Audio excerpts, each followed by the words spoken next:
I grew up where we rarely ate dinner together as a family. And especially during high school, I would keep myself busy. Again, survivalist mindset that I Mm-hmm. kind of just had to do everything and not process my emotions and be so busy that I don't get to think about the things that happen at home or in my life kind of thing. But I would come home at like 8:39ish after being in school, so I'd have like a 12, 13-hour day, and I would be hungry and I would grab the leftovers that were made and I would just take that, eat it, and then go to bed. Hmm. And it was like a quick thing. Like at the time I saw food as like a necessity. Like I just needed to eat it so that my like stomach doesn't growl. Mm-hmm. And that was applicable like when I got into a relationship with Sam, who grew up with, family dinners and everyone in the kitchen cooking together, like that whole thing. And it's very interesting, kind of that dynamic. And I want to be in a place where I'm comfortable cooking together. But like the tension with that is I'm like, okay, like this food taking like an hour to cook, like Right? really, like I can just go to Popeyes, like give me a chicken sandwich and be done with it. Yeah. So Yeah. it's just one of those things and how trauma influences my daily life today. Mm-hmm. Or like small things with like, like if I were to spill something, like internally freak out because I'm Mm-hmm. just like, oh my God, I'm going to get yelled at. Oh my God, I'm going to get yelled at. And like something's going to happen kind of thing. Yeah. And then being in a relationship with Sam, he's like, hey, it's okay. And I'm like, it is. Yeah. It's like Oh those yeah. revelations of Yeah. like, oh gosh, like I didn't even realize how much trauma like impacts my daily life today. But it's about talking it out. It's about kind of getting an understanding on like where I'm at now versus before. And like honestly, like my therapist said this before, but it's like healing your inner child, kind of. Mm. So whenever I'm down, like yesterday, I kind of had a rough day. I Mm-hmm. just played video games because Mm-hmm. that's what my inner child would have wanted to do. Just Mm-hmm. play video games, not think about anything, just have the distraction. And I'm like, I feel better now. So Yeah.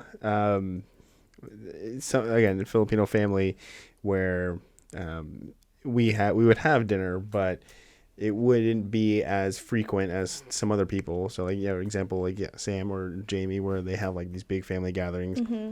They would ask me like, so what does your family do something like this? I was like, yeah.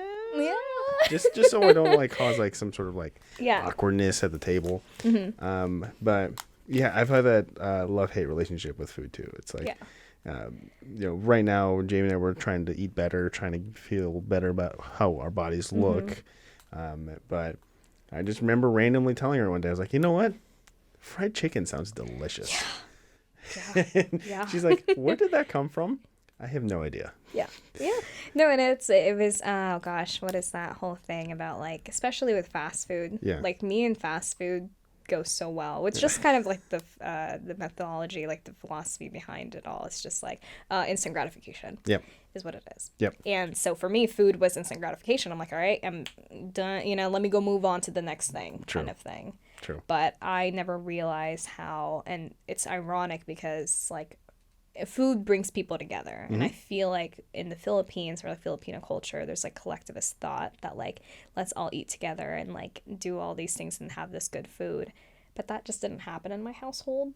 So it's like, so I just, I want that at one point, but it takes a little bit of time, and time is my worst enemy. Did you find yourself like, the relationship weight that usually comes with, like the freshman 15 is like an example of that. It's like, I had a pretty bad point. I would say it's probably like last Christmas time-ish.